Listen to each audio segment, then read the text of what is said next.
Oh, irmãos, eu posso lhes garantir uma coisa: o silêncio de Deus grita mais alto nos ouvidos da nossa alma que o ruído mais barulhento das circunstâncias mais adversas. Talvez o maior drama que você esteja enfrentando seja este, de você estar aflito e clamando e chorando e jejuando e pedindo e insistindo, e nenhuma palavra, e nenhuma resposta, e nenhum sinal do seu favor. Pensem comigo na história de Jó, que foi golpeado nas 5 áreas mais importantes da vida: na área financeira, na saúde, no casamento, nas amizades.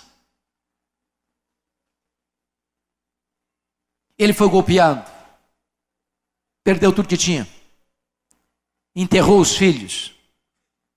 A mulher disse: amaldiçoa o teu Deus e morre. Os amigos vieram e se tornaram consoladores molestos. Esse homem está chagado. Este homem é um aborto vivo, é uma ferida aberta, é uma chaga aberta. E no auge da sua dor, ele ergue aos céus 16 vezes a mesma pergunta: por que, meu Deus? Por que eu estou sofrendo? Por que a minha dor não cessa? Por que eu não morri no ventre da minha mãe? Por que eu não morri ao nascer? Por que os seios da minha mãe não estavam murchos de leite para eu morrer de fome? Por que o Senhor não me mata de uma vez? A única resposta, prefeito, que Deus deu para Jó foi seu pleno silêncio. Nenhuma palavra, nenhuma explicação. Jó levantou aos céus 34 queixas contra Deus, nenhuma resposta, silêncio total de Deus.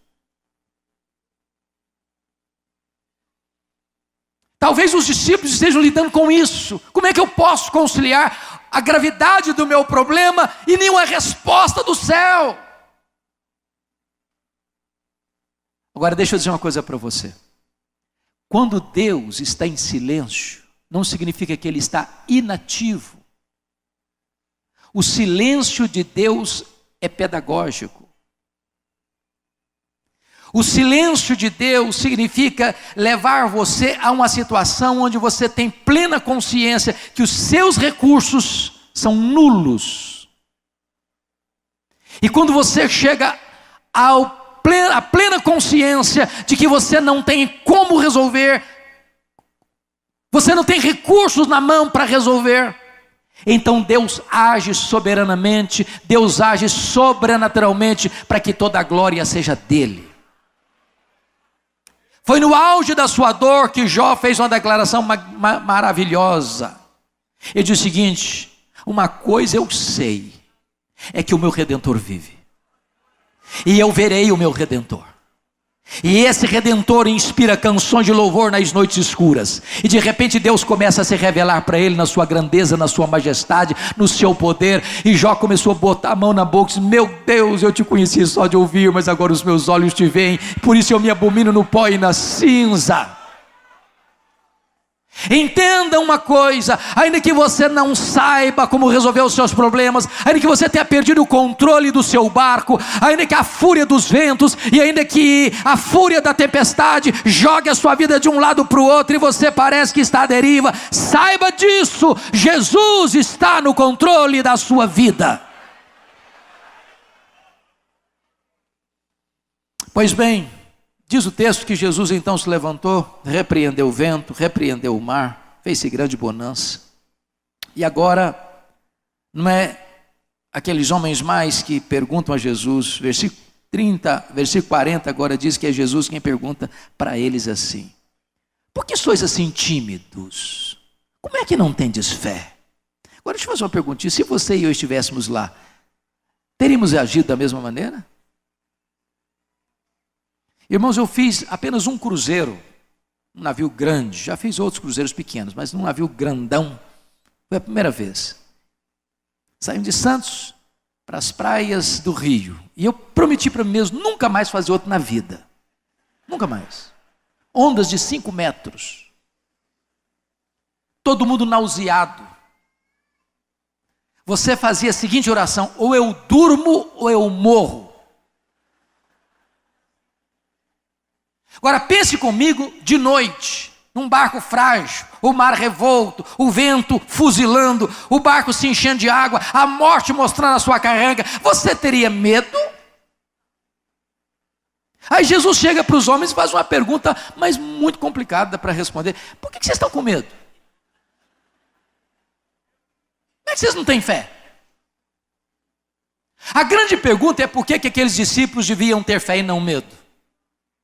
Para lhes ajudar com recursos mnemônicos, dar-vos-ei 4 motivos pelos quais eles deveriam ter fé e não medo. Primeiro, eles deviam ter fé e não medo por causa da promessa de Jesus. Olha o versículo 35. Passemos para outra margem. Se Jesus disse, passemos para outra margem, qual era o destino deles? A outra margem. Sabe por que você e eu ficamos com medo? É porque nós duvidamos que aquele que fez a promessa é fiel para cumpri-la. Promessa de Jesus e realidade são a mesma coisa. Ele vela pela sua palavra em a cumprir, e nenhuma das suas promessas cai por terra. Ele prometeu e ele é fiel para cumprir. Você não precisa estar com medo, você precisa ter fé. Segundo motivo, por que deviam ter fé e não medo? Primeiro, por causa da promessa. Segundo, por causa da presença. Jesus está dentro desse barco. Mas quem é Jesus? É o Criador do vento, é o Criador do mar, é o Criador do céu, é o Criador da terra, é o Criador do universo, é aquele que sustenta todas as coisas pela palavra do seu poder, é aquele que está no trono, é aquele que tem as rédeas da história em suas mãos, é aquele que tem controle e domínio sobre a natureza. Se Jesus está naquele barco, aquele barco não podia afundar com o Criador, porque a criatura não pode ser maior do que o Criador. Sabe por que você e eu ficamos com medo? É porque nós não temos plena certeza e consciência da promessa que ele fez. Eis que eu estou convosco todos os dias, até a consumação dos séculos. Ele não disse eis que eu estarei convosco, não. Ele disse eis que eu estou convosco. É a presença de Jesus, irmãos. Não é porque somos fortes, não é nem porque tem dinheiro, viu, filho? Não é porque tem dinheiro no caixa, não. Esse negócio aqui vai para frente é porque Jesus está nesse negócio. Esse negócio vai para frente porque Ele é o comandante. E de repente, eu não estou desestimulando dar o dinheiro, não. Estou querendo é que sobre o dinheiro mesmo. Mas a obra de Deus sempre caminhou nessa dependência. Porque no dia que eu tiver muito recurso, sabe o que vai acontecer? Eu corro um grande risco de confiar no meu recurso. As instituições religiosas mais ricas do mundo estão morrendo. Tem muito dinheiro, tem muitas propriedades, tem tesouros 1000. Só que o dinheiro não leva a obra de Deus avante. O que leva a obra de Deus avante é a consciência de que Jesus está presente. Ele está presente. Vinac vai avançar. Vinac vai continuar influenciando o Brasil e o mundo, enquanto for mantida esta visão da dependência de Deus e da pregação genuína do Evangelho de Jesus Cristo. Essa obra vai avançar.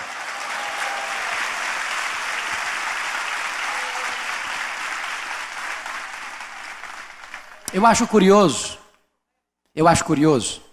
que Jesus acalmou uma outra tempestade, vocês conhecem, e na outra tempestade Jesus não estava no barco, estava no monte orando por eles. E acho curioso também que Jesus tenha mudado a metodologia de abordagem nas duas tempestades. Nessa tempestade que estamos examinando, Jesus primeiro acalma a tempestade para depois acalmar os discípulos. Naquela segunda tempestade, primeiro Jesus acalma os discípulos, dizendo: tenham bom ânimo, sou eu, não tenham medo. Só então acalma a tempestade.